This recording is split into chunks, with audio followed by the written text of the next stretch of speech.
मेरे प्रिय 140 करोड़ परिवारजन,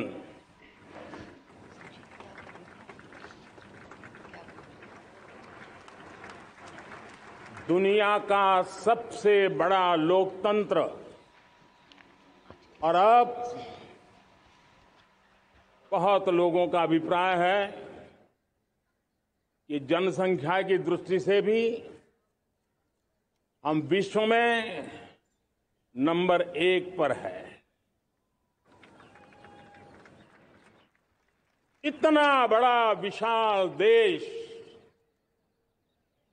140 करोड़ देश कि मेरे भाई बहन, मेरे परिवारजन आज आजादी का पर्व मना रहे हैं।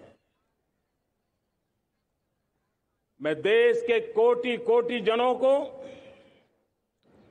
देश और दुनिया में भारत को प्यार करने वाले, भारत का सम्मान करने वाले, भारत का गौरव करने वाले कोटि कोटि जनों को आजादी के इस महान पवित्र पर्व की अनेक अनेक शुभकामनाएं देता हूं। मेरे प्यारे परिवारजन, पूज्य बापू के नेतृत्व में असहयोग का आंदोलन, सत्याग्रह की मूवमेंट और भगत सिंह, सुखदेव, राजगुरु जैसे अनगिनत वीरों का बलिदान, उस पीढ़ी में शायद ही कोई व्यक्ति होगा जिसने देश की आजादी में अपना योगदान न दिया हो। मैं आज देश की आजादी के जंग में जिन जिन ने योगदान दिया है, बलिदान दिए हैं, त्याग किया है, तपस्या की है, उन सबको आदरपूर्वक नमन करता हूं, उनका अभिनंदन करता हूं। आज 15 अगस्त महान क्रांतिकारी और अध्यात्म जीवन के ऋषितुल्य प्रणेता श्री अरबिंदो की 150वीं जयंती पूर्ण हो रही है। ये वर्ष स्वामी दयानंद सरस्वती के 150वीं जयंती का वर्ष है।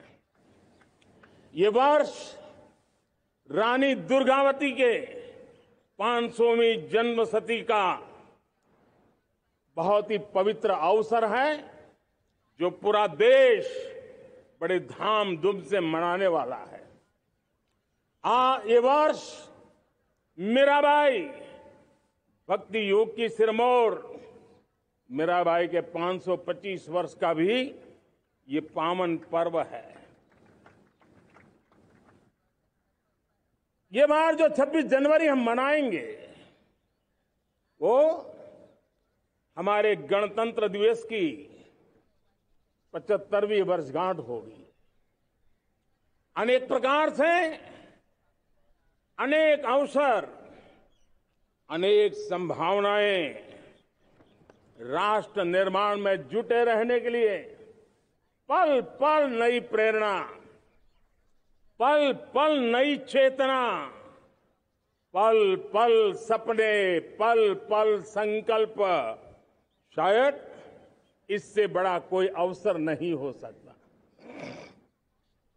मेरे प्यारे परिवारजन, इस बार प्राकृतिक आपदा ने देश के अनेक हिस्सों में अकल्पनीय संकट पैदा किए। जिन परिवारों ने इस संकट में सहन किया है, मैं उन सभी परिवारजनों के प्रति अपनी संवेदना प्रकट करता हूं और राज्य और केंद्र सरकार मिलकर के उन सभी संकटों से जल्दी से मुक्त होकर के फिर तेज गति से आगे बढ़ेंगे, ये मैं विश्वास दिलाता हूं। मेरे प्यारे परिवारजनों, पिछले कुछ सप्ताह नॉर्थ ईस्ट में, विशेषकर मणिपुर में और हिंदुस्तान के भी अन्य कुछ भागों में, लेकिन विशेषकर मणिपुर में जो हिंसा का दौर चला, कई लोगों को अपना जीवन खोना पड़ा, मां बेटियों के सम्मान के साथ खिलवाड़ हुआ। लेकिन कुछ दिनों से लगातार शांति की खबरें आ रही हैं। देश मणिपुर के लोगों के साथ है। देश मणिपुर के लोगों को पिछले कुछ दिनों से जो शांति बनाए रखी है, उस शांति के पर्व को आगे बढ़ाएं और शांति से ही समाधान का रास्ता निकलेगा। और राज्य और केंद्र सरकार मिलकर के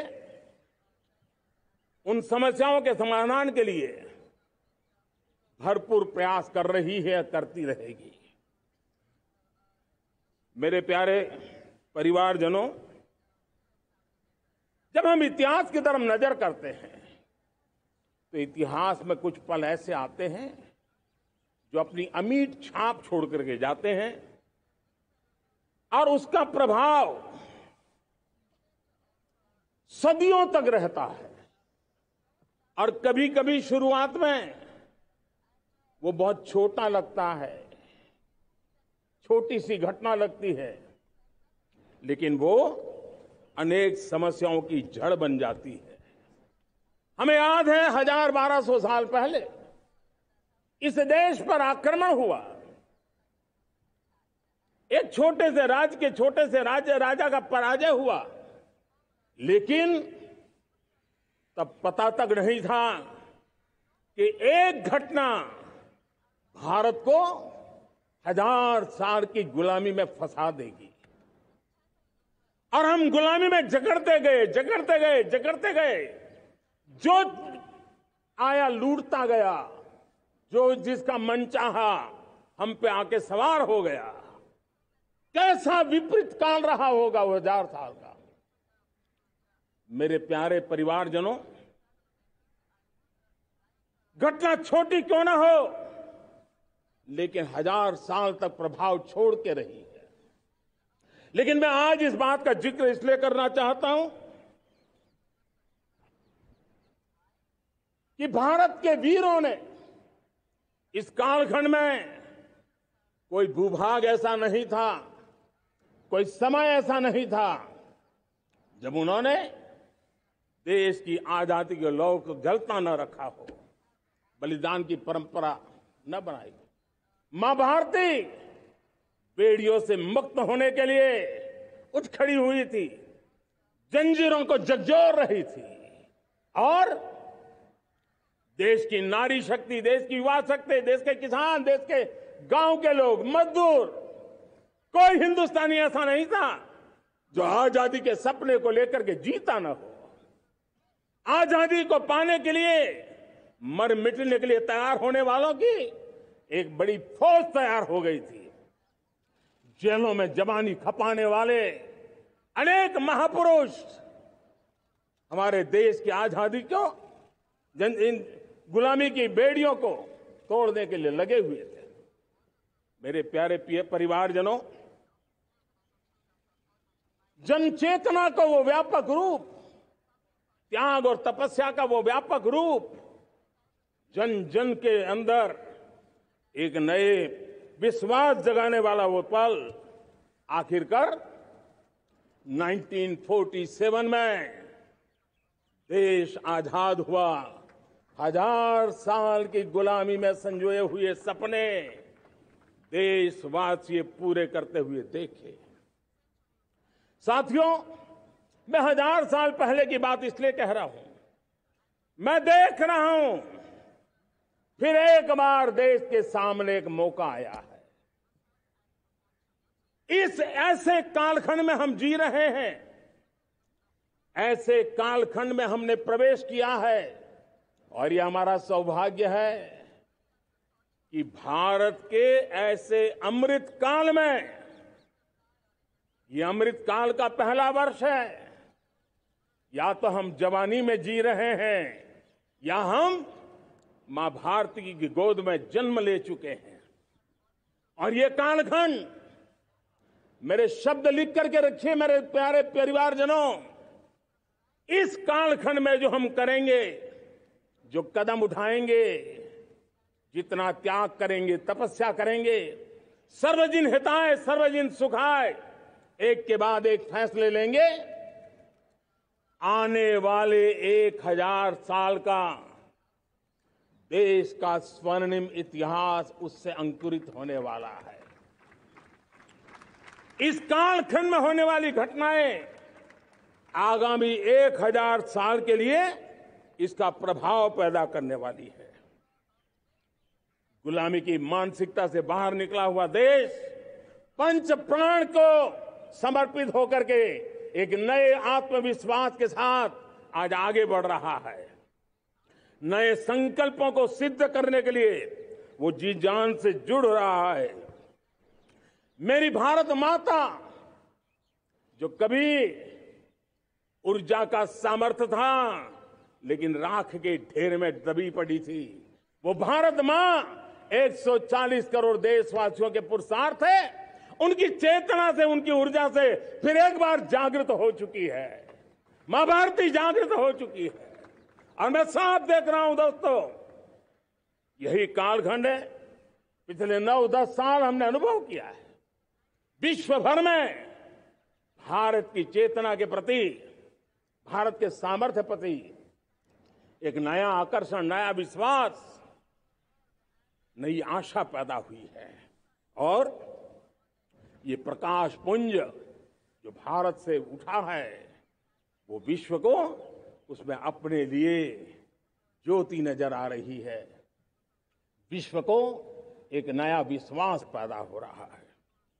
हमारा सौभाग्य है,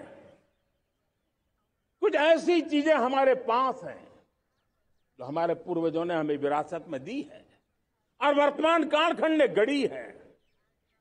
आज हमारे पास डेमोग्राफी है, आज हमारे पास डेमोक्रेसी है, आज हमारे पास डायवर्सिटी है। डेमोग्राफी, डेमोक्रेसी और डायवर्सिटी की ये त्रिवेणी भारत के हर सपने को साकार करने का सामर्थ्य रखती। आज पूरे विश्व में वहां देशों की उम्र ढल रही है, ढलाव पर है, तब भारत यौवन की तरफ ऊर्जावान होकर के बढ़ रहा है। कितने बड़े गौरव का कालखंड है कि आज 30 साल की कम आयु की जनसंख्या दुनिया में सर्वाधिक कहीं है तो ये मेरे भारत मां की गोद में है, ये मेरे देश में है। और 30 साल से कम उम्र की नौजवान हो मेरे देश के पास हो, कोटि कोटि भुजाएं हो, कोटि कोटि मस्तिष्क हो, कोटि कोटि सपने, कोटि कोटि संकल्प हो, तो भाइयों बहनों, मेरे प्रिय परिवारजनों, हम इच्छित परिणाम प्राप्त करके रह सकते हैं। मेरे प्यारे परिवारजनों, देश का भाग्य ऐसी घटनाएं बदल देती है, यह सामर्थ्य देश के भाग्य को बदल देता है। भारत 1000 साल की गुलामी और आने वाले 1000 साल के भव्य भारत के बीच में पड़ाव पर हम खड़े हैं, एक ऐसी संधि पर खड़े हैं। और इसलिए अब हमें न रुकना है, न दुविधा में जीना है। मेरे प्यारे प्रिय परिवारजनों, हमें खोई हुई उस विरासत का गर्व करते हुए, खोई हुई समृद्धि को प्राप्त करते हुए, हमें फिर एक बार, और ये बात मान के चले, हम जो भी करेंगे, हम जो भी कदम उठाएंगे, हम जो भी फैसला लेंगे, वो अगले 1000 साल तक अपनी दिशा निर्धारित करने वाला है, भारत के भाग्य को लिखने वाला है। मैं आज मेरे देश के नौजवानों को, मेरे देश की बेटे बेटियों को ये जरूर कहना चाहूंगा, जो सौभाग्य आज मेरे युवाओं को मिला है, ऐसा सौभाग्य शायद ही किसी के नसीब होता है जो आपके नसीब हुआ है। और इसलिए हमें ये गंवाना नहीं है। युवा शक्ति पर मेरा भरोसा है, युवा शक्ति में सामर्थ्य है, और हमारी नीतियां, हमारी रीतियां भी उस युवा सामर्थ्य को और बल देने के लिए है। आज मेरे युवाओं ने दुनिया में पहले 3 स्टार्टअप इकोसिस्टम में भारत को स्थान दिला दिया है। विश्व के युवाओं को अचंभा हो रहा है भारत के इस सामर्थ्य को लेकर के, भारत की इस ताकत को देख करके। आज दुनिया टेक्नोलॉजी ड्रिवन है और आने वाला युग टेक्नोलॉजी से प्रभावित रहने वाला है, और तब टेक्नोलॉजी में भारत की जो टैलेंट है उसकी एक नई भूमिका रहने वाली है। साथियों, मैं पिछले दिनों G20 समिट में बाली गया था, और बाली में दुनिया के समृद्ध देश, दुनिया के विकसित देश भी, उनके मुखिया मुझे भारत की डिजिटल इंडिया की सफलता के लिए बारीकियों से जानने के लिए इच्छुक थे। हर कोई इसका सवाल पूछता था, और जब मैं उनको कहता था कि भारत ने जो कमाल किया है ना, वो दिल्ली, मुंबई, चेन्नई तक सीमित नहीं है। भारत ने जो कमाल कर रहा है, मेरे टियर 2, टियर 3 सिटी के युवा भी आज मेरे देश का भाग्य गढ़ रहे हैं। छोटे छोटे स्थान के मेरे नौजवान, और मैं आज बड़े विश्वास से कहता हूं, देश का ये जो सामर्थ्य नया नजर आ रहा है, और इसलिए मैं कहता हूं, हमारे छोटे शहर आकार और आबादी में छोटे हो सकते हैं। ये हमारे छोटे छोटे शहर, हमारे कस्बे आकार और आबादी में छोटे हो सकते हैं, लेकिन आशा और आकांक्षा, प्रयास और प्रभाव वो किसी से कम नहीं है। वो सामर्थ्य उनके अंदर है। नए ऐप्स, नए सॉल्यूशन, टेक्नोलॉजी डिवाइस। अब खेलों की दुनिया देखिए, कौन बच्चे हैं? झुग्गी झोपड़ी से निकले हुए बच्चे आज खेलों की दुनिया में पराक्रम दिखा रहे हैं। छोटे छोटे गांव के, छोटे छोटे कस्बे के नौजवान, हमारी बेटे बेटियां आज कमाल दिखा रही हैं। अब देखिए, मेरे देश की 100 जितनी स्कूल ऐसी हैं जहां के बच्चे सैटेलाइट बना करके सैटेलाइट छोड़ने की तैयारियां कर रही है। आज हजारों टिंकरिंग लैब नए वैज्ञानिकों का गर्भाधान कर रही है। आज हजारों टिंकरिंग लैब लाखों बच्चों को साइंस और टेक्नोलॉजी की राह पर आगे बढ़ने के लिए प्रेरणा दे रही है। मैं मेरे देश के नौजवानों को कहना चाहता हूं, अवसरों की कमी नहीं है। आप जितने अवसर चाहेंगे, ये देश आसमान से भी ज्यादा अवसर आपने देने का सामर्थ्य रखता है। मैं आज लाल किले की प्राचीर से मेरे देश की माताओं, बहनों, मेरे देश की बेटियों को हृदय से अभिनंदन करना चाहता हूं। देश आज जब पहुंचा है, अब विशेष शक्ति जुड़ रही है मेरी माताओं बहनों के सामर्थ्य की। आज देश प्रगति की राह पर चल पड़ा है, तो मैं मेरे किसान भाई बहनों का भी अभिनंदन करना चाहता हूं। ये आप ही का पुरुषार्थ है, ये आप ही का परिश्रम है कि देश आज कृषि क्षेत्र में आगे बढ़ रहा है। मैं मेरे मजदूरों का, मेरे श्रमिकों का, मेरे प्रिय परिवारजन, ऐसे कोटि कोटि श्रमिकों को आज मैं नमन करता हूं, उनका अभिनंदन कर रहा हूं।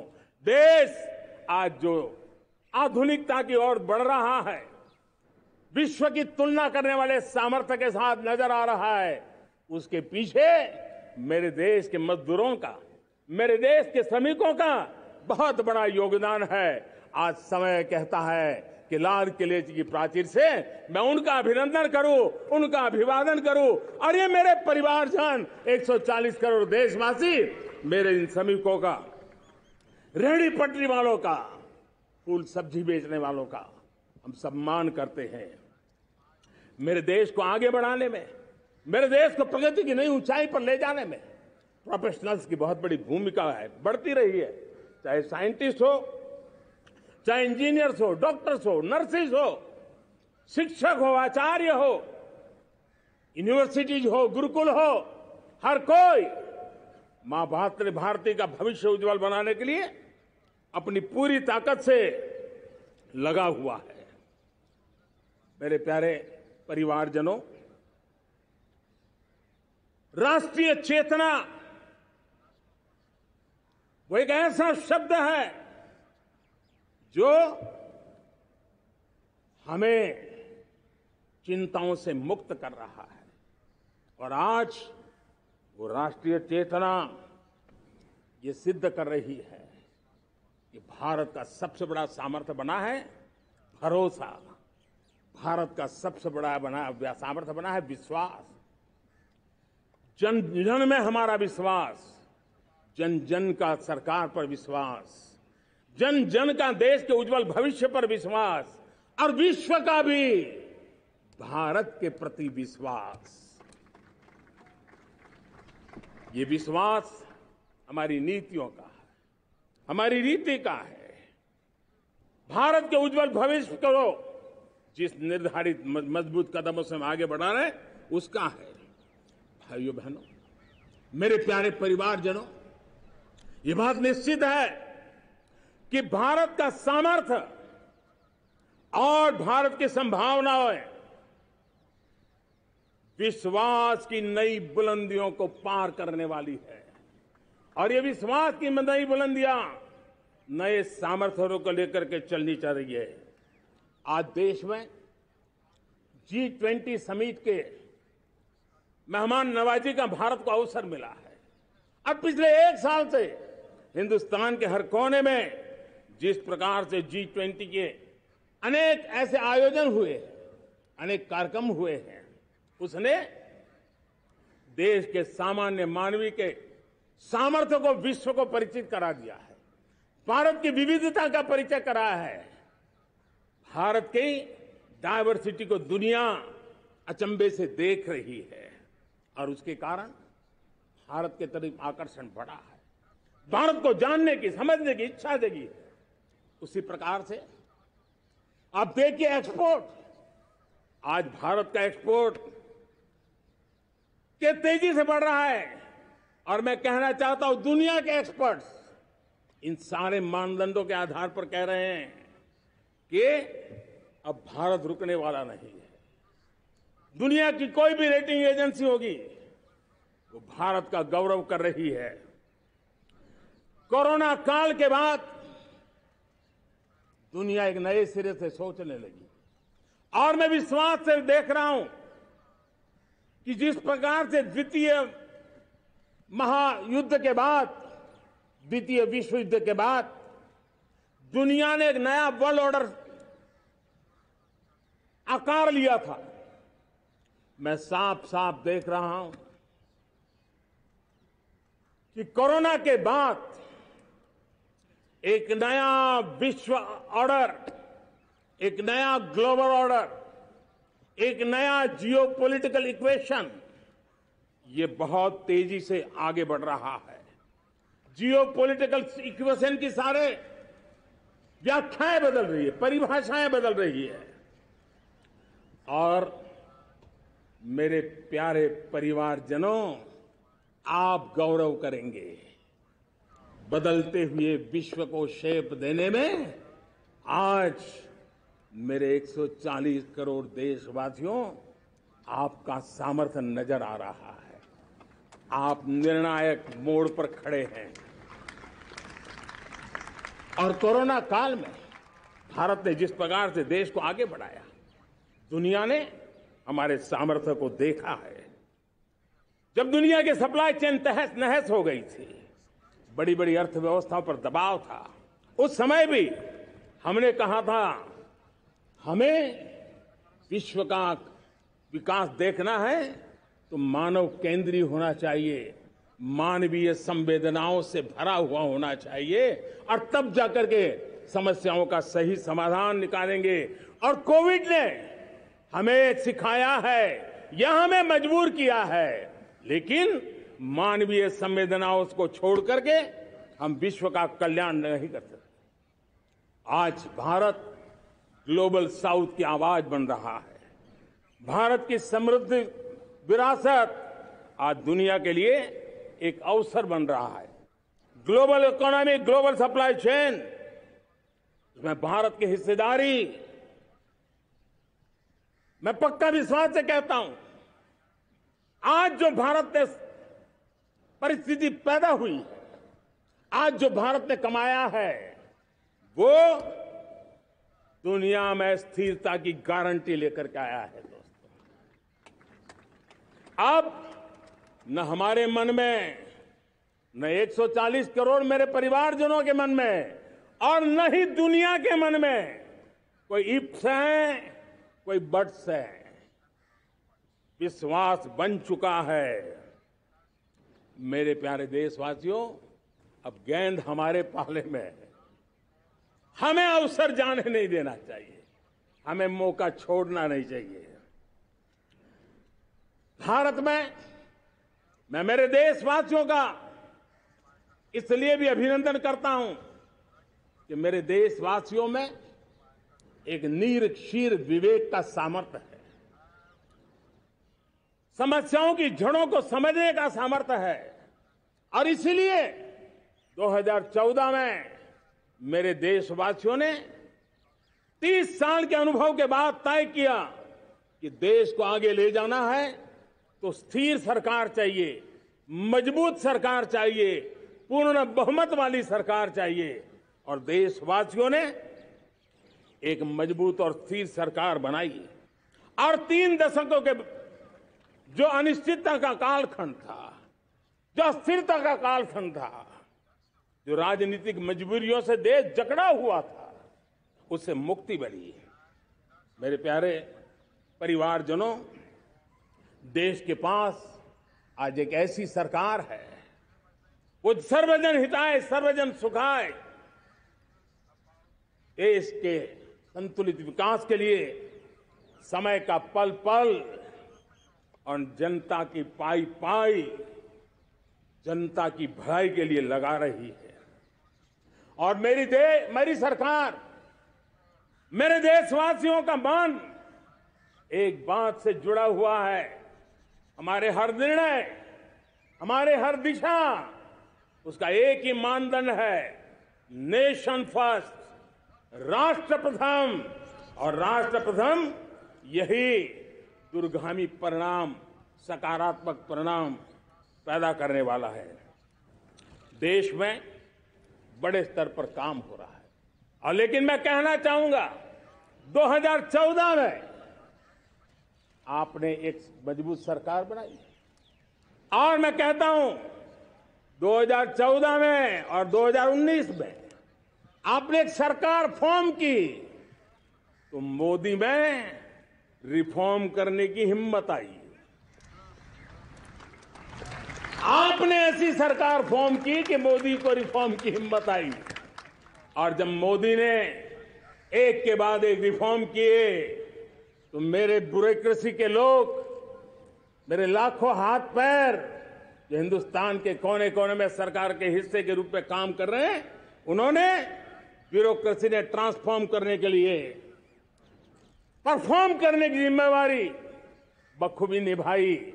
और उन्होंने परफॉर्म करके दिखाया, और जनता जनार्दन जुड़ गई, तो वो ट्रांसफॉर्म होता भी नजर आ रहा है।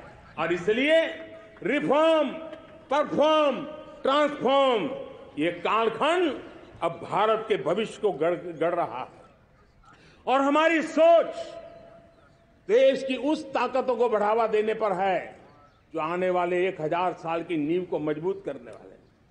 दुनिया को युवा शक्ति की जरूरत है, युवा स्किल की जरूरत है।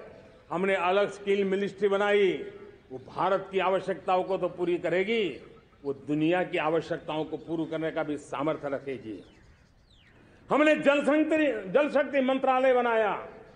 मंत्रालय की बनाने की रचना को भी अगर वो एनालिसिस करेगा ना, तो इस सरकार के मन मस्तिष्क को बड़े अच्छे ढंग से आप समझ पाएंगे।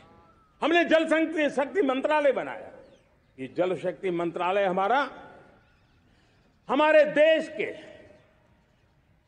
एक एक देशवासियों को पीने का शुद्ध पानी पहुंचे, पर्यावरण की रक्षा के लिए पानी के प्रति संवेदनशील व्यवस्थाएं विकसित हो, उस पर हम बल रहे हैं।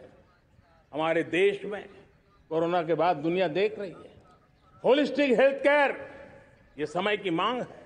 हमने अलग आयुष मंत्रालय बनाया और योग और आयुष आज दुनिया में अपना परचम लहरा रहे हैं।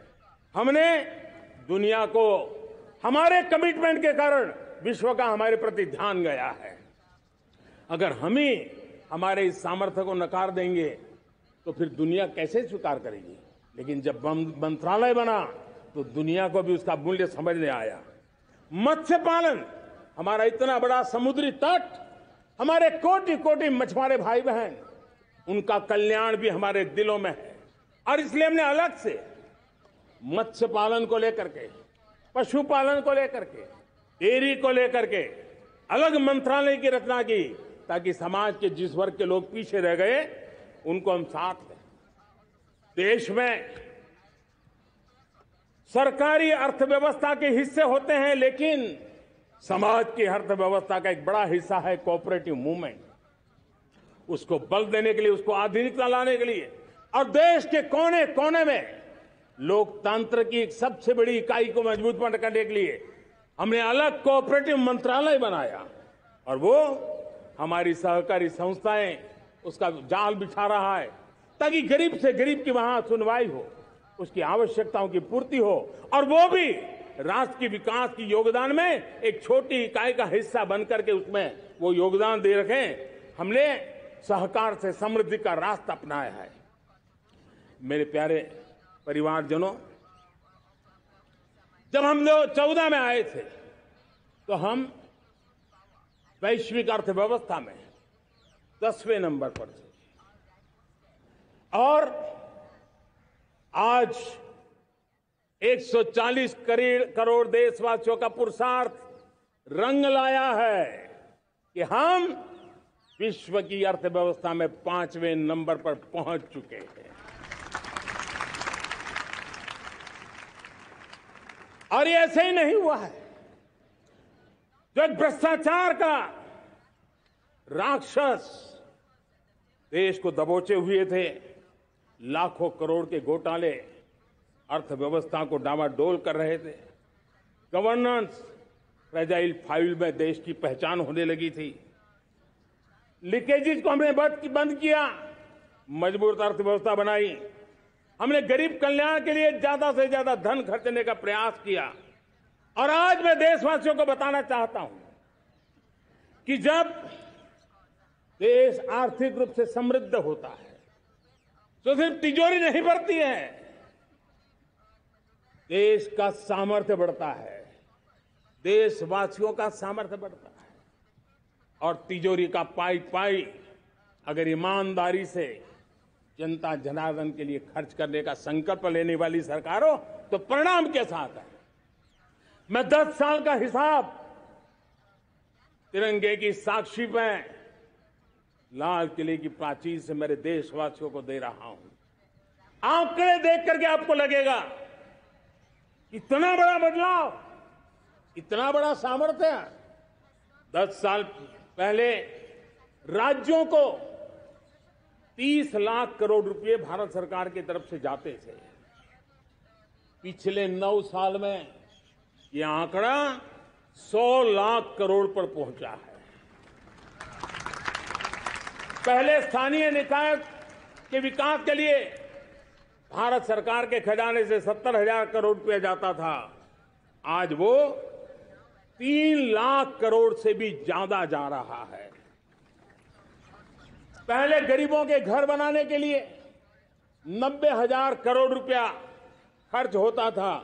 आज वो 4 गुना होकर के 4 लाख करोड़ से भी ज्यादा खर्च गरीबों के घर बनाने के लिए हो रहा है। पहले गरीबों को यूरिया सस्ता मिले, जो यूरिया की बैग दुनिया के कुछ बाजारों में 3,000 में बिकती है, वो यूरिया की बैग मेरे किसानों को 300 में मिले। और इसलिए देश की सरकार 10 लाख करोड़ रुपया मेरे किसानों की यूरिया में सब्सिडी दे रहा है। मुद्रा योजना 20 लाख करोड़ रुपए, उससे भी ज्यादा मेरे देश के नौजवानों को स्वरोजगार के लिए, अपने व्यवसाय के लिए, अपने कारोबार के लिए दिए हैं। 8 करोड़ लोगों ने नया कारोबार शुरू किया है। और 8 करोड़ लोगों ने कारोबार शुरू किया है तो नहीं, हर कारोबारी ने एक या दो लोगों को रोजगार दिया है। 8 से 10 करोड़ नए लोगों को रोजगार देने का सामर्थ्य ये मुद्रा योजना से लाभ लेने वाले 8 करोड़ नागरिकों को रहा है। एमएसएमई को करीब 3.5 लाख करोड़ रुपए की मदद से कोरोना के संकट में भी उनको डूबने नहीं दिया, मरने नहीं दिया, उनको एक ताकत दी है। 1 रैंक 1 पेंशन मेरे देश के सेना के जवानों का एक सम्मान का विषय था। 70,000 करोड़ रुपया भारत की तिजोरी से आज पहुंचा है, मेरे निवृत्त सेना के नायकों के जेब में, उनके परिवार में पहुंचा है। सभी कैटेगरी में, मैंने तो कुछ ही गिनाए, मैं ज्यादा समय लेना नहीं चाहता।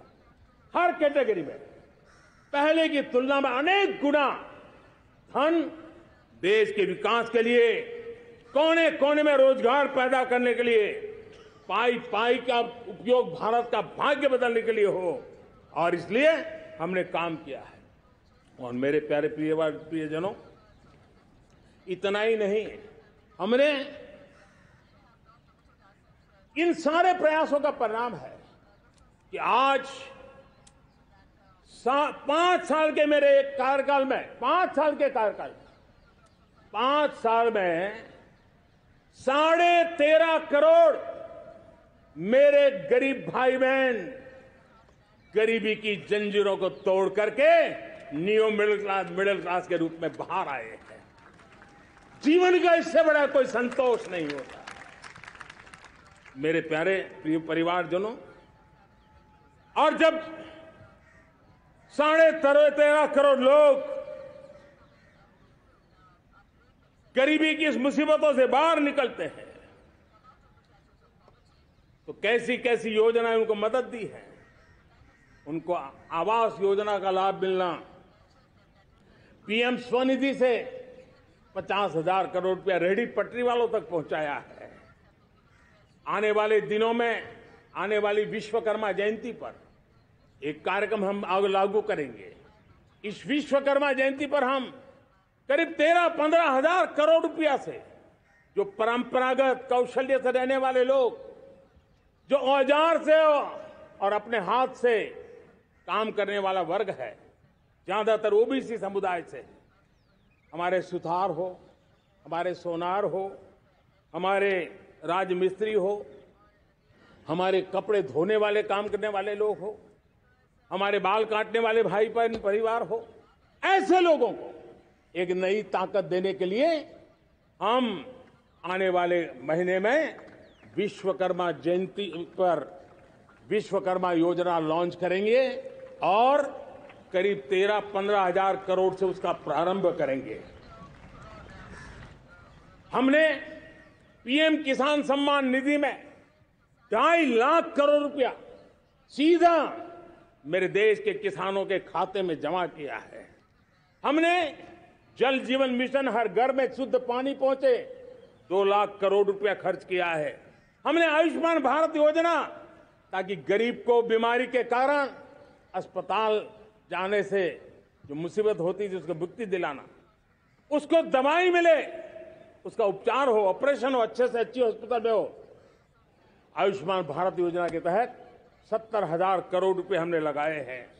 पशुधन, देश ने कोरोना वैक्सीन की बात तो देश को याद है, 40,000 करोड़ रुपए लगाए, वो तो याद है। लेकिन आपको जानकर के खुशी होगी, हमने पशुधन को बचाने के लिए करीब करीब 15,000 करोड़ रुपया पशुधन के टीकाकरण के लिए लगाया है। मेरे प्यारे देशवासियों, मेरे प्यारे परिवारजनों, जन औषधि केंद्रों ने देश के सीनियर सिटीजन्स को, देश के मध्यम वर्गीय परिवार को एक नई ताकत दी है। जिस संयुक्त परिवार में अगर किसी को एक डायबिटीज जैसा हो जाए, 2-3 हजार रुपया दवाई का बिल स्वाभाविक हो जाता है। हमने जन औषधि केंद्र से जो दवाई बाजार में 100 रुपए में मिलती है, वो 10 रुपया, 15 रुपया, 20 रुपए में दी। और आज देश में 1,000 जन औषधि केंद्रों से मेरे इन बीमारी में जिनको दवाई की जरूरत थी, ऐसे लोगों के करीब 20,000 करोड़ रुपया उनके जेब में बचा है। और ये ज्यादातर मध्यम वर्ग के परिवार के लोग हैं। लेकिन आज उसकी सफलता को देखते हुए मैं देशवासियों को कहना चाहता हूं, जैसे हम एक विश्वकर्मा योजना लेकर के समाज के उस वर्ग को छूने वाले हैं, अब देश में 10,000 जन औषधि केंद्र से हम 25,000 जन औषधि केंद्र का लक्ष्य लेकर के आने वाले दिनों में काम करने वाले हैं। मेरे प्यारे परिवारजनों, जब देश में गरीबी कम होती है तो देश की मध्यम वर्ग की ताकत बहुत बढ़ती है। और अगर दुनिया में, और मैं आपको विश्वास दिलाता हूं, आने वाले 5 साल में मोदी का गारंटी है, देश पहले 3 वैश्विक इकोनॉमी में अपना जगह ले लेगा। ये पक्का जगह ले लेगा। आज जो 13.5 करोड़ गरीबी से बाहर आए हुए लोग हैं, वो एक प्रकार से मध्यम वर्ग की ताकत बन जाते हैं। जब गरीब की खरीद शक्ति बढ़ती है तो मध्यम वर्ग की व्यापार शक्ति बढ़ती है। जब गांव की खरीद शक्ति बढ़ती है तब कस्बे और शहर की आर्थिक व्यवस्था और तेज गति से दौड़ती है। और यही इंटरकनेक्टेड हमारा अर्थचक्र होता है। हम उसको बल लेकर के आगे चलना चाहते हैं। मेरे प्यारे परिवारजनों, शहर के अंदर जो कमजोर लोग रहते हैं, बिना घर को मुसीबत रहती है, मध्यम वर्ग के परिवार अपना खुद का घर का सपना देख रहे हैं, हम उसके लिए भी आने वाले कुछ सालों के लिए एक योजना लेकर के आ रहे हैं। और जिसमें ऐसे मेरे परिवारजन जो शहरों में अपना घर, शहरों में रहते हैं लेकिन किराए के मकान पे रहते हैं, झुग्गी झोपड़ी में रहते हैं, चाल में रहते हैं, अनऑथराइज कॉलोनीज में रहते हैं, ऐसे मेरे परिवारजन अगर अपना मकान बनाना चाहते हैं तो बैंक से जो लोन मिलेगा उसके ब्याज के अंदर राहत देकर के लाखों रुपयों की मदद करने का हमने निर्णय किया है। मेरे मध्यम वर्ग के परिवार को जब 2 लाख से 7 लाख इनकम टैक्स की सीमा बढ़ जाती है तो सबसे बड़ा लाभ सैलरी क्लास को होता है, मेरे मध्यम वर्ग को होता है। इंटरनेट का डेटा बहुत महंगा था 2014 के पहले, आज दुनिया का सबसे सस्ता इंटरनेट का डेटा का खर्चा हो रहा है। हर परिवार के पैसे बच रहे हैं। मेरे प्यारे परिवारजनों, विश्व कोरोना के बाद अभी तक उभर नहीं पाया है। युद्ध ने फिर एक नई मुसीबत पैदा की है। आज दुनिया महंगाई के संकट से जूझ रही है। पूरी दुनिया की अर्थव्यवस्था को महंगाई ने दबोच के रखा है।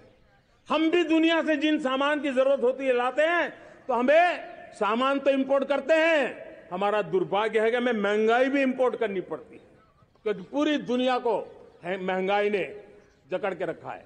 लेकिन मेरे प्यारे परिवारजनों, भारत ने महंगाई को नियंत्रित रखने के लिए भरसक प्रयास किए हैं।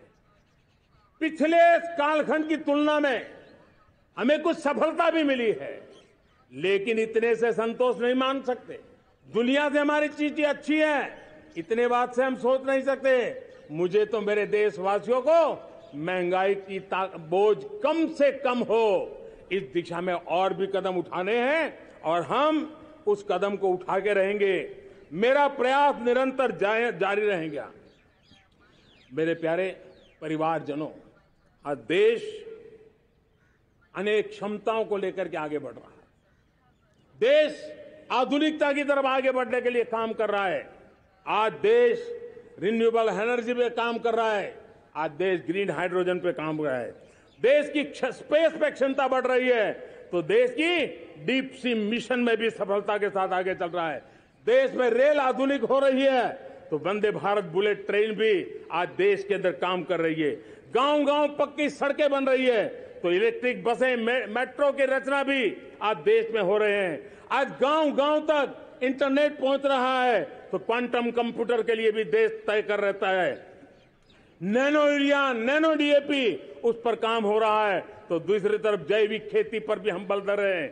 आज किसान उत्पादक संघ एफपीओ का निर्माण हो रहा है तो हम सेमीकंडक्टर का भी निर्माण करने के लिए चाह रहे हैं। हम दिव्यांग जनों के लिए एक सुगम भारत के निर्माण के लिए काम करते हैं तो हम पैरालंपिक में भी हिंदुस्तान का तिरंगा झंडा गाड़ने के लिए मेरे दिव्यांग जनों को सामर्थ्यवान बना रहे हैं। हम खिलाड़ियों को स्पेशल ट्रेनिंग दे रहे हैं।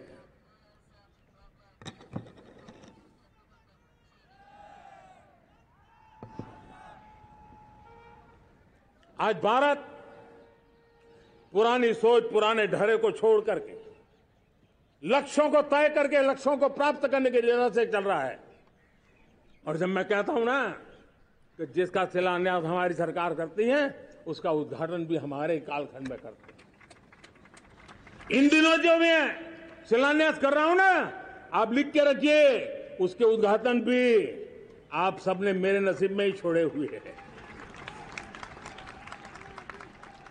हमारी कार्य संस्कृति बड़ा सोचना, दूर का सोचना, सर्वजन हिताय सर्वजन सुखाय सोचना, यह हमारी कार्यशैली रही है।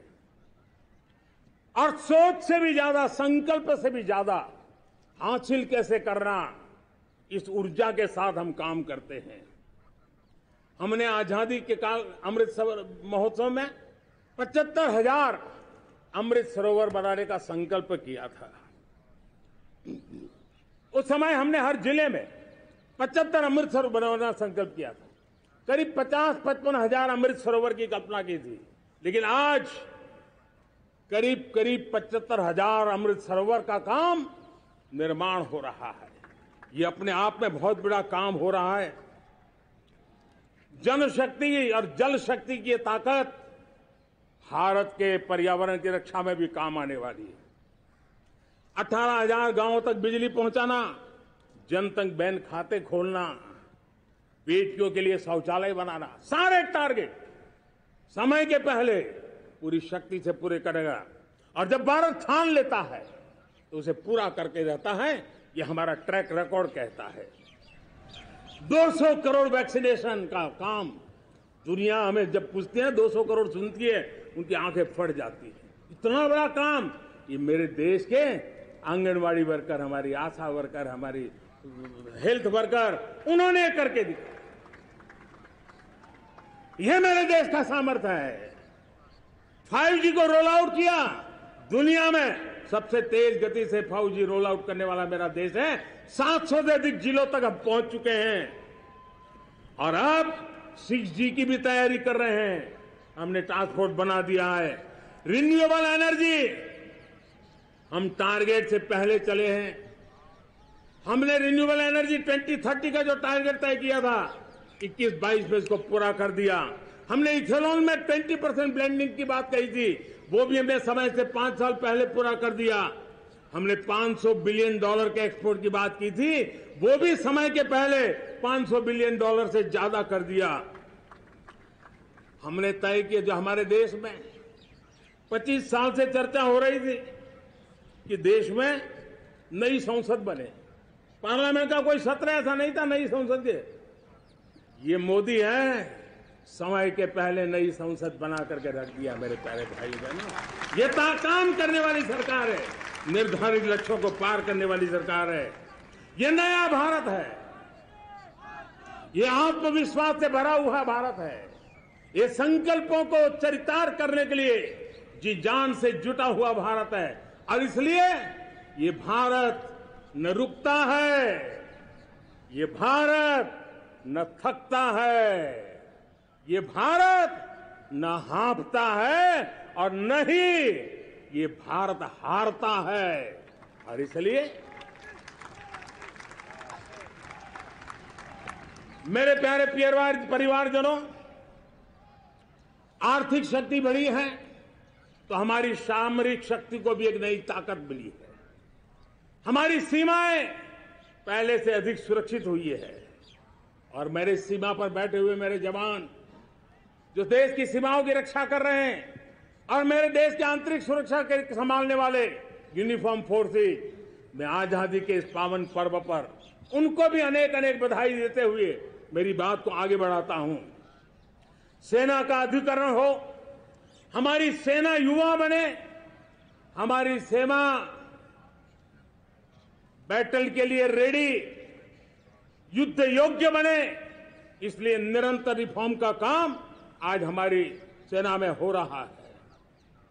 मेरे प्यारे परिवारजनों, आए दिन हम लोग सुना करते थे, यहां बम धमाका हुआ, वहां बम धमाका हुआ, हर जगह पे लिखा हुआ रहता था कि इस बैग को मत छूना, अनाउंसमेंट होते रहते थे।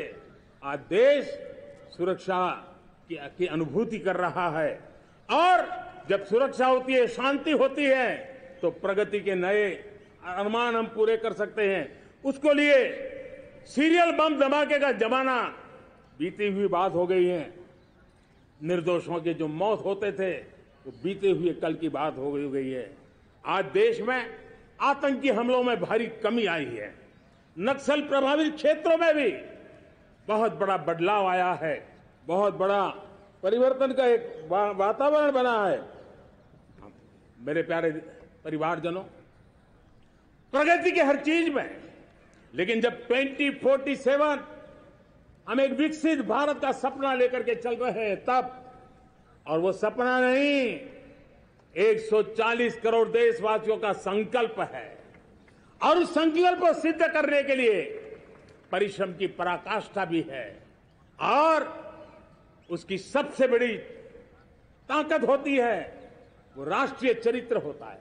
दुनिया में जिन जिन देशों ने प्रगति की है, दुनिया में जो जो देश संकटों से वो पार करके निकले हैं, उसमें हर चीज के साथ साथ एक महत्वपूर्ण कैटलिक एजेंट रहा है, वो राष्ट्रीय चरित्र रहा है।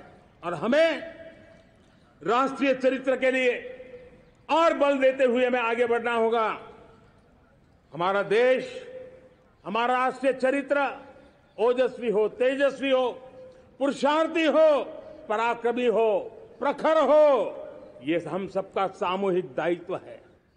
और आने वाले 25 साल हम एक ही मंत्र को लेकर चले, ये हमारे राष्ट्रीय चरित्र के सिरमौर होना चाहिए। एकता का संदेश, भारत की एकता को जीना, भारत की एकता को आंच आए, न ऐसी मेरी भाषा होगी, न ऐसा मेरा कोई कदम होगा। हर पल देश को जोड़ने का प्रयास मेरी तरफ से भी होता रहेगा।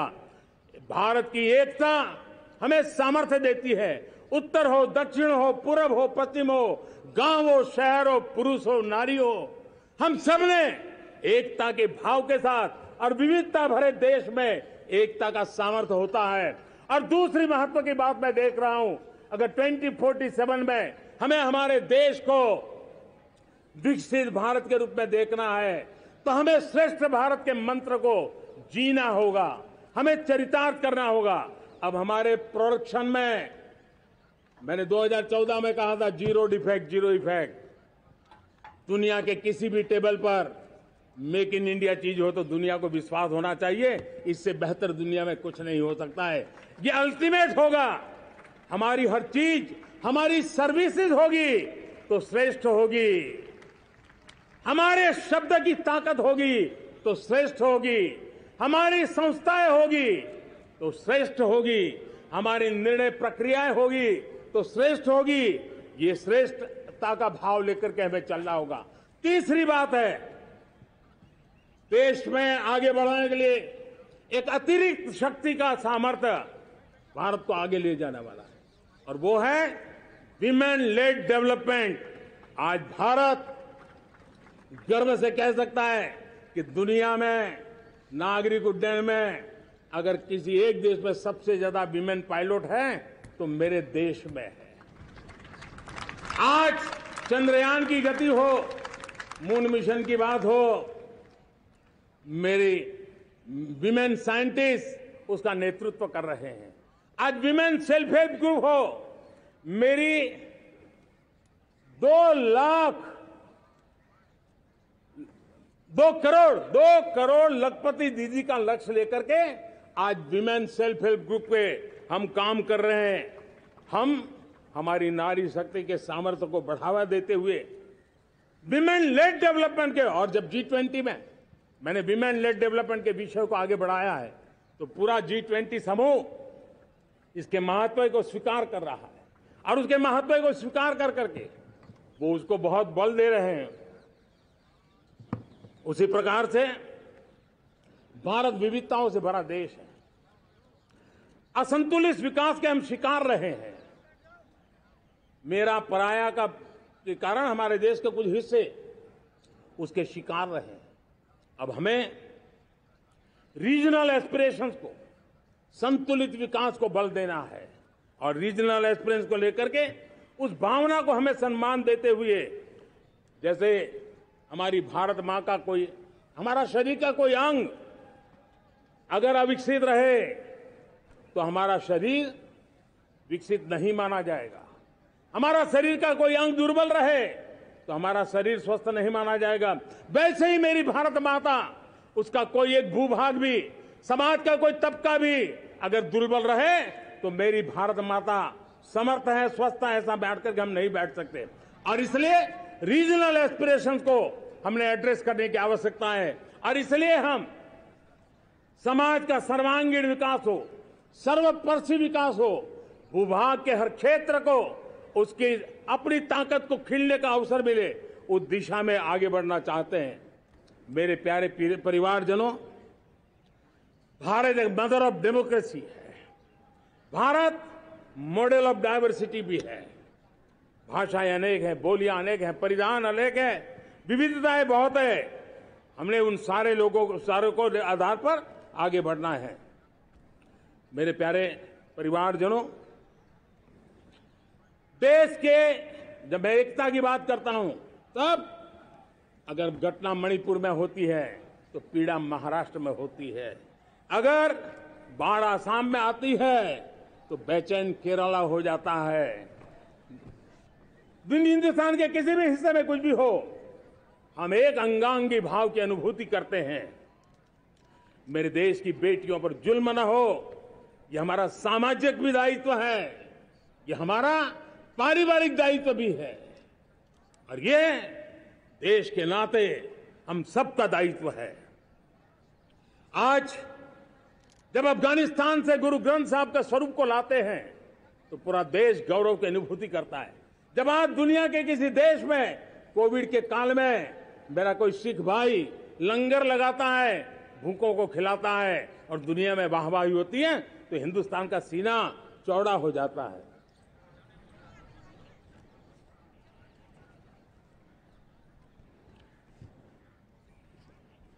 मेरे प्यारे परिवारजनों, हमारे लिए जब नारी सम्मान की बात करते हैं, मुझे अभी एक देश में दौरा कर रहा था तो वहां एक बहुत ही सीनियर मिनिस्टर, उसने मुझे एक सवाल पूछा। उसने कहा, आपके यहां बेटियां साइंस और इंजीनियरिंग के विषयों की पढ़ाई करती हैं क्या? उसमें क्या था, मैंने उनको कहा, आज मेरे देश में लड़कों से ज्यादा बेटियां आज स्टेम यानी साइंस, टेक्नोलॉजी, इंजीनियरिंग और मैथ्स, अधिकतम भाग मेरी बेटियां ले रही। तो उनके लिए अचरज था। ये सामर्थ्य आज हमारे देश का देख रहा है। मेरे प्यारे परिवारजनों, आज 10 करोड़ महिलाएं विमेन सेल्फ हेल्प में जुड़ी हुई है। और विमेन सेल्फ हेल्प ग्रुप के साथ आप गांव में जाएंगे तो आपको बैंक वाली दीदी मिलेगी, आपको आंगनवाड़ी वाली दीदी मिलेगी, आपको दवाई देने वाली दीदी मिलेगी। और अब मेरा सपना है 2 करोड़ लखपति दीदी बनाने का, गांव में 2 करोड़ लखपति दीदी।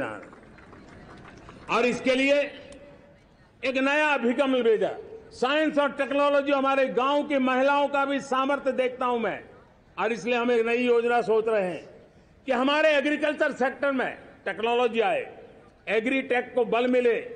इसलिए विमेन सेल्फ हेल्प ग्रुप की बहनों को हम ट्रेनिंग देंगे, ड्रोन चलाने की, ड्रोन रिपेयरिंग की हम ट्रेनिंग देंगे, और हजारों ऐसे विमेन सेल्फ हेल्प ग्रुप को भारत सरकार ड्रोन देगी, ट्रेनिंग देगी, और हमारे एग्रीकल्चर के काम में ड्रोन की सेवाएं उपलब्ध हो।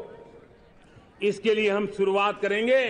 प्रारंभ हम 15,000 विमेन सेल्फ हेल्प ग्रुप के द्वारा ये ड्रोन की उड़ान का हम आरंभ कर रहे हैं। मुझे विश्वास है कि इसके कारण हमारे परिवारजनों का, मेरे प्यारे परिवारजनों, आज देश आधुनिकता की तरफ बढ़ रहा है। हाईवे हो, रेलवे हो, एयरवे हो, हाईवेज हो, इंफॉर्मेशन वेज, वाटरवेज हो, कोई क्षेत्र ऐसा नहीं है जिस क्षेत्र को आगे बढ़ाने की दिशा में आज देश काम न करता हो। पिछले 9 वर्ष में तटीय क्षेत्रों में हमने, आदिवासी क्षेत्र में, हमारे पहाड़ी क्षेत्र में विकास को बहुत बढ़ दिया है। हमने पर्वतमाला, भारतमाला ऐसी योजनाओं के द्वारा समाज के उस वर्ग को हमने बल दिया है। हमने गैस की पाइपलाइन से हमारे पूर्वी भारत को जोड़ने का काम किया है। हमने अस्पतालों की संख्या बढ़ाई है, हमने डॉक्टर की सीटें बढ़ाई है ताकि हमारे बच्चे डॉक्टर बनने का सपना पूरा कर सके। हमने मातृभाषा में पढ़ाने पर बल दिया है, अब मातृभाषा में वो पढ़ाई कर सके उस दिशा में। और मैं भारत के सुप्रीम कोर्ट का भी धन्यवाद करता हूं कि भारत की सुप्रीम कोर्ट ने कहा है कि आप जो जजमेंट देंगे उसका जो ऑपरेटिव पार्ट होगा वो जो अदालत में आया है उसकी भाषा में उसको उपलब्ध होगा। मातृभाषा का महात्मा आज बढ़ रहा है। मेरे प्यारे भाई परिवारजनों, आज तक हमारे देश के जो बॉर्डर विलेज हैं, हमने वाइब्रेंट बॉर्डर विलेज का एक कार्यक्रम शुरू किया है। और वाइब्रेंट बॉर्डर विलेज, अब तक इसके लिए कहा जाता था देश के आखिरी गांव। हमने उस पूरी सोच को बदला है, वो देश का आखिरी गांव नहीं है। सीमा पर जो नजर आ रहा है वो मेरे देश का पहला गांव है। अगर सूरज उगता है पूरब में तो उस तरफ के गांव में पहली सूरज की किरण आती है। अगर सूरज ढलता है तो इस तरफ के गांव में आखिरी किरण उसका लाभ मिलता है। ये मेरे पहले गांव है और मुझे खुशी है कि आज मेरे इस कार्यक्रम के विशेष मेहमान, ये जो पहले गांव है, सीमावर्ती गांव है, उसके 600 प्रधान आज इस लाल किले की प्राचीर के इस महत्वपूर्ण कार्यक्रम का हिस्सा बनने के लिए आए। पहली बार वो इतनी दूर तक आए हैं, नए संकल्प और सामर्थ्य के साथ जुड़ने के लिए आया है। मेरे प्यारे परिवारजनों, हमने संतुलित विकास के लिए एस्पिरेशनल डिस्ट्रिक्ट, एस्पिरेशनल ब्लॉक की कल्पना की और आज उसके सुखद परिणाम मिल रहे हैं। आज राज्य के जो नॉर्मल पैरामीटर्स हैं, जो एस्पिरेशनल डिस्ट्रिक्ट कभी बहुत पीछे थे, वो आज राज्य में भी अच्छा करने लग गए हैं। और मुझे विश्वास है कि आने वाले दिनों में ये हमारे आकांक्षी जिले, हमारे आकांक्षी बॉल अवश्य आगे बढ़ेंगे। जैसे मैंने कहा था, भारत का चरित्र की चर्चा कर रहा था, तो मैंने पहला कहा था भारत की एकता, दूसरा कहा था भारत श्रेष्ठता की तरफ बल दें, तीसरा कहा था विमेन लेड डेवलपमेंट की मैंने बात कही थी, और मैं आज एक बात और कहना चाहता हूं कि हम जैसे रीजनल एस्पिरेशन, मैंने चौथी बात कही थी, पांचवी महत्व की बात है और भारत ने उस दिशा में ध्यान, और वो है हमारा राष्ट्रीय चरित्र विश्व मंगल के लिए सोचने वाला होना चाहिए। हमें देश को इतना मजबूत बनाना है जो विश्व मंगल के लिए भी अपनी भूमिका अदा करे।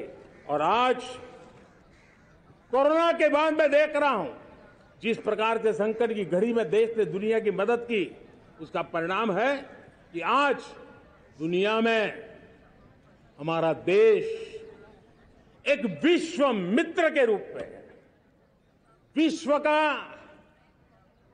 अटूट साथी के रूप में आज मेरे देश की पहचान बनी है। हमें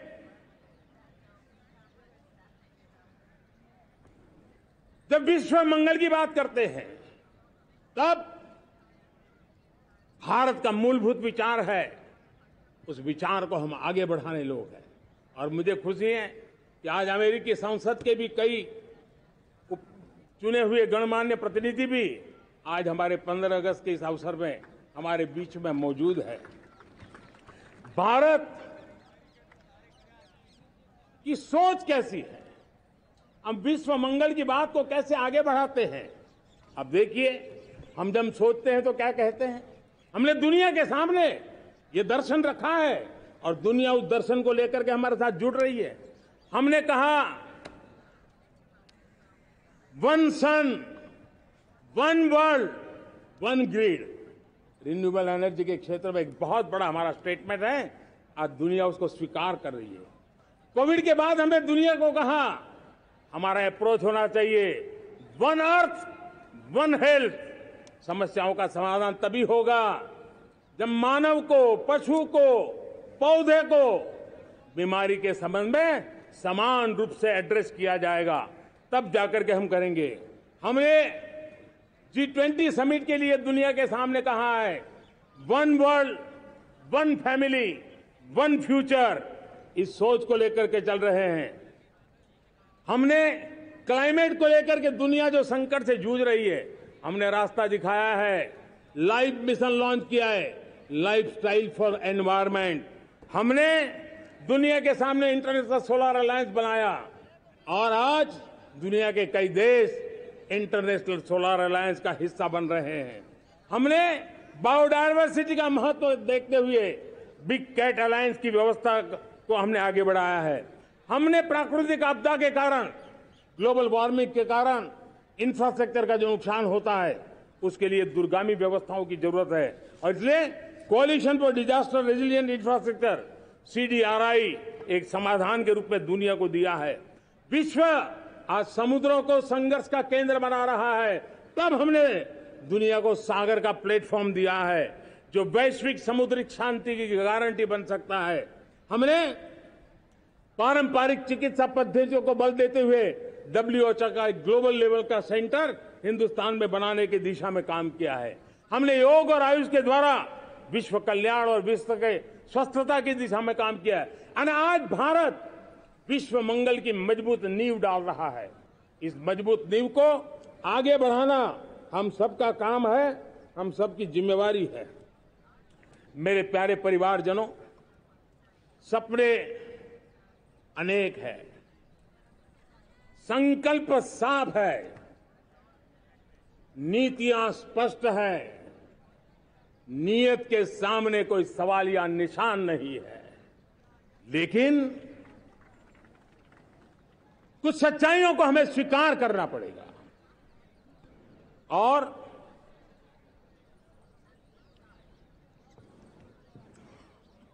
उसके समाधान के लिए मेरे प्रिय परिवारजनों, मैं आज लाल किले से आपकी मदद मांगने आया हूं। मैं लाल किले से आपके आशीर्वाद मांगने आया हूं, क्योंकि पिछले सालों मैंने देश को जो समझा है, देश की आवश्यकताओं को जो मैंने परखा है और अनुभव के आधार पर मैं कह रहा हूं कि आज गंभीरतापूर्वक उन चीजों को हमें लेना होगा। आजादी के अमृत काल में 2047 में जब देश आजादी के 100 साल मनाएगा, उस समय दुनिया में भारत का तिरंगा झंडा विकसित भारत का तिरंगा झंडा होना चाहिए।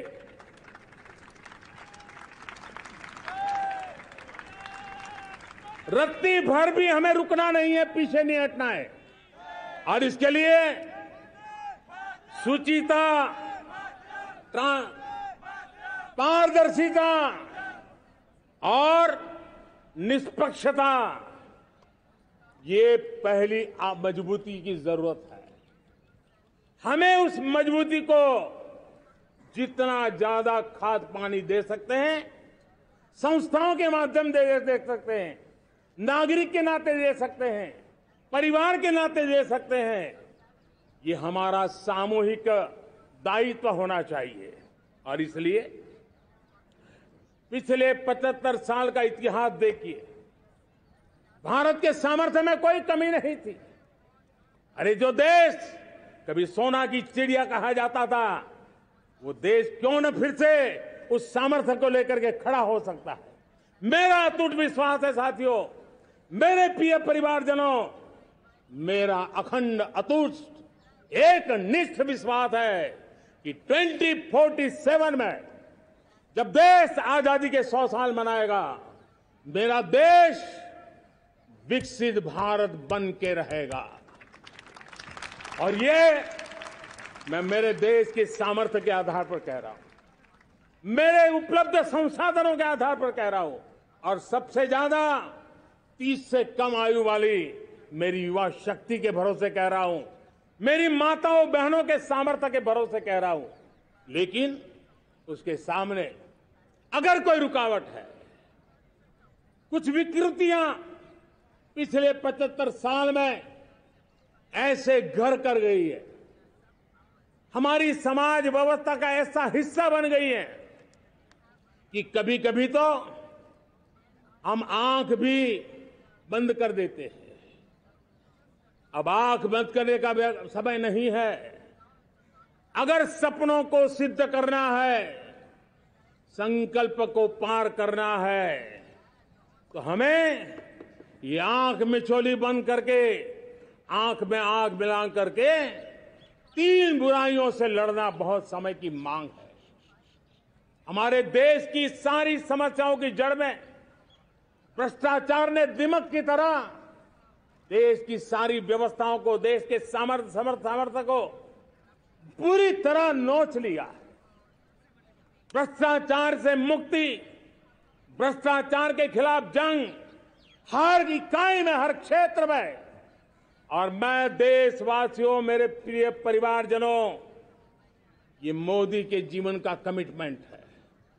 ये मेरे अपने व्यक्तित्व का एक कमिटमेंट है कि मैं भ्रष्टाचार के खिलाफ लड़ाई लड़ता रहूंगा। दूसरा, हमारे देश को नोच लिया है परिवारवाद ने। इस परिवारवाद ने देश को जिस प्रकार से जकड़ के रखा है, उसने देश के लोगों का हक छीना है। और तीसरी बुराई तुष्टीकरण की है। ये तुष्टीकरण में भी देश के मूलभूत चिंतन को, देश के सर्व समावेशक हमारे राष्ट्रीय चरित्र को दाग लगा दिए हैं, तहस नहस कर दिया है इन लोगों ने। और इसलिए मेरे प्यारे देशवासियों, इसलिए मेरे प्यारे परिवारजनों, हमें इन 3 बुराइयों के खिलाफ पूरे सामर्थ्य के साथ लड़ना है। भ्रष्टाचार, परिवारवाद, तुष्टीकरण, ये चुनौतियां हमारे, ये ऐसी चीजें पनपी है जो हमारे देश के लोगों का जो आकांक्षा है उसका दमन करती है। हमारे देश के कुछ लोगों के पास जो छोटा मोटा सामर्थ्य है उसका शोषण करती है। ये ऐसी चीजें हैं जो हमारे लोगों की आशा आकांक्षाओं को सवाल या निशान में गाड़ देती है। हमारे गरीब हो, हमारे दलित हो, हमारे पिछड़े हो, हमारे पसमानदा हो, हमारे आदिवासी भाई बहन हो, हमारी माताएं बहनें हो, हमने सबने उनके हकों के लिए इन 3 बुराइयों से मुक्ति पानी है। हमें भ्रष्टाचार के खिलाफ एक नफरत का माहौल बनाना है। जैसे गंदगी हमें नफरत पैदा करती है ना मन में, गंदगी पसंद नहीं है, ये सार्वजनिक जीवन की इससे बड़ी कोई गंदगी नहीं हो सकती। और इसलिए हमारे स्वच्छता अभियान को एक नया मोड़ ये भी देना है कि हमें भ्रष्टाचार से मुक्ति पानी है। सरकार टेक्नोलॉजी से भ्रष्टाचार की मुक्ति के लिए बहुत प्रयास कर रही है। आपको जानकर के हैरानी होगी, इस देश में पिछले 9 साल में एक काम मैंने ऐसे किया, आंकड़ा सुनोगे तो लोगों का मोदी ऐसा करता है जैसे 10 करोड़ लोग करीब करीब जो गलत फायदा उठाते थे वो मैंने रोक दिया। तो आप में से कोई कहेगा आपने लोगों से अन्याय कर दिया। जी नहीं, ये 10 करोड़ कौन लोग थे? ये 10 करोड़ वो लोग थे जिनका जन्म ही नहीं हुआ था और उनके नाम पर उनके विडो हो जाते थे, वो वृद्ध हो जाते थे, वो दिव्यांग हो जाते थे, फायदे लिए जाते थे। 10 करोड़ ऐसे बेनामी जो चीजें चलती थी उसको रोकने का पवित्र काम, भ्रष्टाचारियों की संपत्ति जो हमने जब्त की है ना, वो पहले की तुलना में 20 गुना ज्यादा की है। मेरे प्यारे परिवारजनों, ये आपकी कमाई का पैसा लोग लेकर के भागे थे, 20 गुना ज्यादा संपत्ति को जब्त करने का। और इसलिए लोगों की मेरे प्रति नाराजगी होना बहुत स्वाभाविक है, लेकिन मुझे भ्रष्टाचार के खिलाफ की लड़ाई को आगे बढ़ाना है। हमारे सरकारी व्यवस्था ने पहले कैमरा के सामने तो कुछ हो जाता था, लेकिन बाद में चीजें अटक जाती थी। हमने पहले की तुलना में कई गुना ज्यादा अदालत में चार्जशीट की है और अब जमानतें भी नहीं मिलती हैं। वैसी पक्की व्यवस्था को लेकर के हम आगे बढ़ रहे हैं, क्योंकि हम ईमानदारी से भ्रष्टाचार के खिलाफ लड़ रहे हैं। आज परिवारवाद और तुष्टीकरण, इसने देश का बहुत बड़ा दुर्भाग्य किया है। अब लोकतंत्र में ये कैसे हो सकता है कि पॉलिटिकल पार्टी, और मैं विशेष बल दे रहा हूं पॉलिटिकल पार्टी, आज मेरे देश के लोकतंत्र में एक ऐसी विकृति आई है जो कभी भारत के लोकतंत्र को मजबूती नहीं दे सकती। और वो क्या है बीमारी? परिवारवादी पार्टियां। और उनका तो मंत्र क्या है? Party of the family, by the family and for the family. इनका तो जीवन मंत्र यही है कि उनकी पॉलिटिकल पार्टी, उनका राजनीतिक दल परिवार का, परिवार के द्वारा और परिवार के लिए, परिवारवाद और भाई भतीजावाद प्रतिभाओं के दुश्मन होते हैं, योग्यता को नकारते हैं, सामर्थ्य को स्वीकार नहीं करते हैं। और इसलिए परिवारवाद इस देश के लोकतंत्र की मजबूती के लिए उसकी मुक्ति जरूरी है। सर्वजन हिताय सर्वजन सुखाय, हर किसी को हक मिले इसलिए, और सामाजिक न्याय के लिए भी ये बहुत। उसी प्रकार से तुष्टीकरण ने सामाजिक न्याय का सबसे बड़ा नुकसान किया।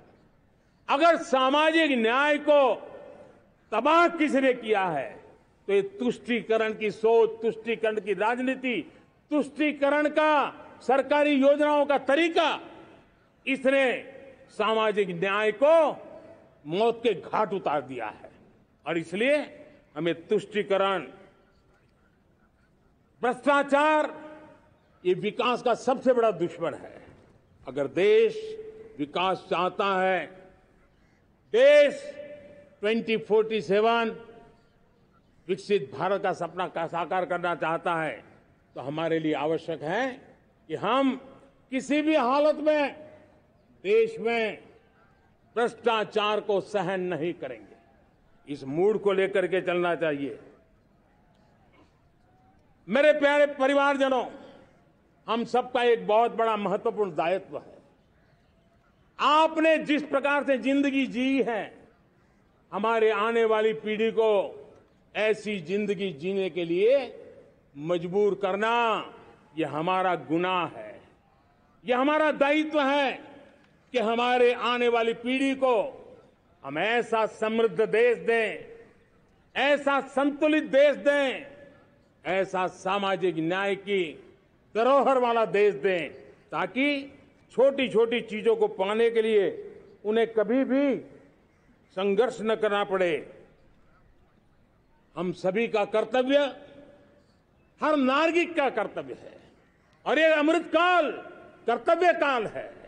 हम कर्तव्य से पीछे नहीं उठ सकते।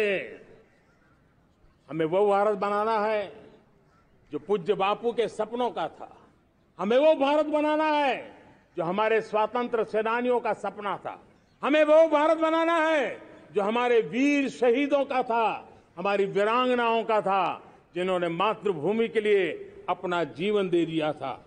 मेरे प्यारे परिवारजनों, मैं जब 2014 में आपके पास आया था, तब 2014 में मैं परिवर्तन का वादा लेकर के आया था।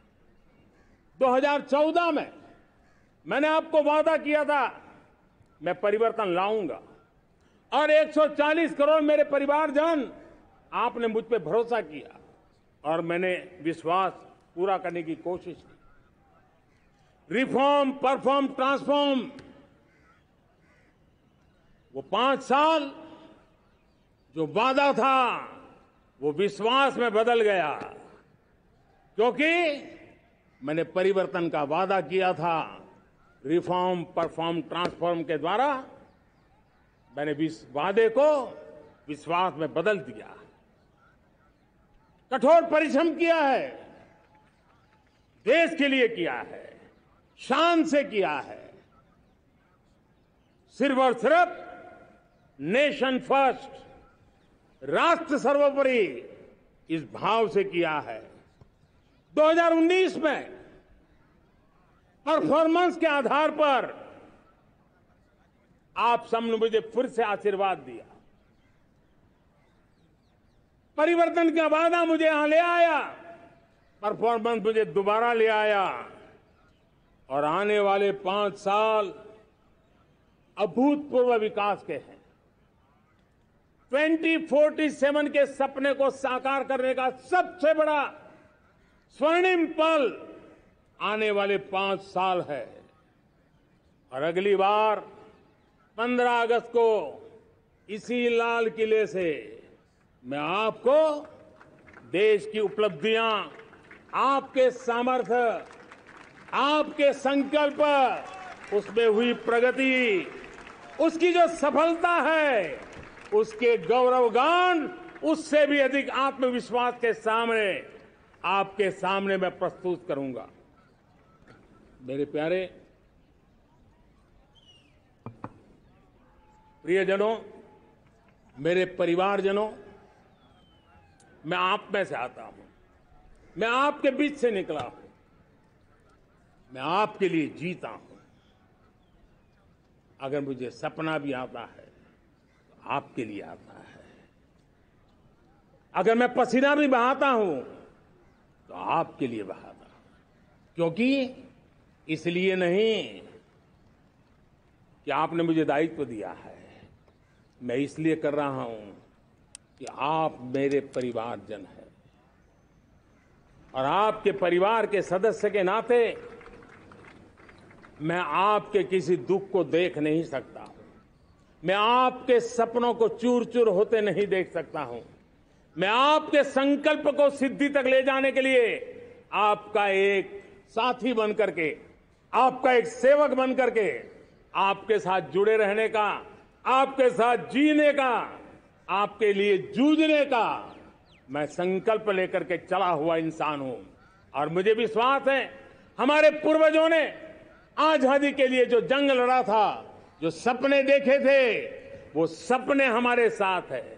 आजादी के जंग में जिन्होंने बलिदान दिया था, उनके आशीर्वाद हमारे साथ है और 140 करोड़ देशवासियों को एक ऐसा अवसर आया है। ये अवसर हमारे लिए एक बहुत बड़ा संबल लेकर के आया है और इसलिए मेरे प्यारे प्रियजनों, आज जब मैं अमृतकाल में आपके साथ बात कर रहा हूं, ये अमृतकाल का पहला वर्ष है।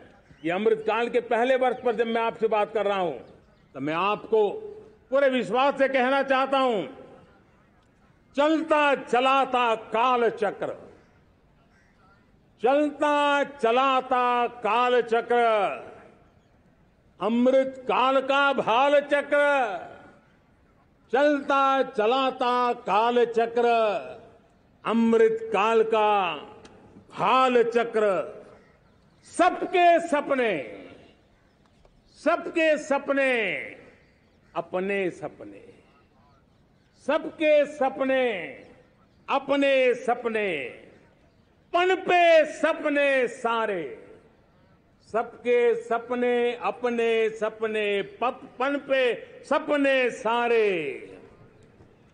धीर चले, वीर चले, धीर चले, वीर चले, चले युवा हमारे, धीर चले, वीर चले, चले युवा हमारे, नीति सही, नीति सही, रीति नहीं, नीति सही, रीति नहीं, गति सही, गति सही, राह नहीं, गति सही, राह नहीं। चुनो, चुनो चुनौती, चुनो चुनौती सीना तान, चुनो चुनौती सीना तान, जग में बढ़ाओ देश का नाम, चुनो चुनौती सीना तान, जग में बढ़ाओ देश का नाम। मेरे प्यारे परिवारजनों, हिंदुस्तान के कोने कोने में बैठे हुए मेरे परिवारजन, दुनिया के कोने कोने में जाकर के बसे हुए मेरे परिवारजन, आप सबको आजादी के पावन पर्व की फिर एक बार मैं बहुत बहुत शुभकामनाएं देता हूं। ये अमृतकाल हम सबके लिए कर्तव्य काल है। ये अमृतकाल हम सबको मां भारती के लिए कुछ कर गुजारने का काल है। आजादी का जब जंग चल रहा था 1947 के पहले जो पीढ़ी ने जन्म लिया था उन्हें देश के लिए मरने का मौका मिला था। वो देश के लिए मरने के लिए मौका नहीं छोड़ते थे, लेकिन हमारे नसीब में देश के लिए मरने का मौका नहीं है। लेकिन हमारे लिए देश के लिए जीने का ये इससे बड़ा कोई अवसर नहीं होता। हमें पल पल देश के लिए जीना है। इसी संकल्प के साथ इस अमृतकाल में 140 करोड़ देशवासियों के सपने संकल्प भी बनाने हैं। 140 करोड़ देशवासियों के संकल्प को सिद्धि में भी परिवर्तित करना है और 2047 का जब तिरंगा झंडा फहरेगा तो विश्व एक विकसित भारत का गुणगान करता होगा। इसी विश्वास के साथ, इसी संकल्प के साथ मैं आप सबको अनेक अनेक शुभकामनाएं देता हूं, बहुत बहुत बधाई देता हूं।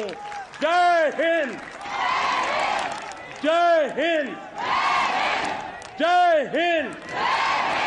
भारत माता की, भारत माता की, भारत माता की।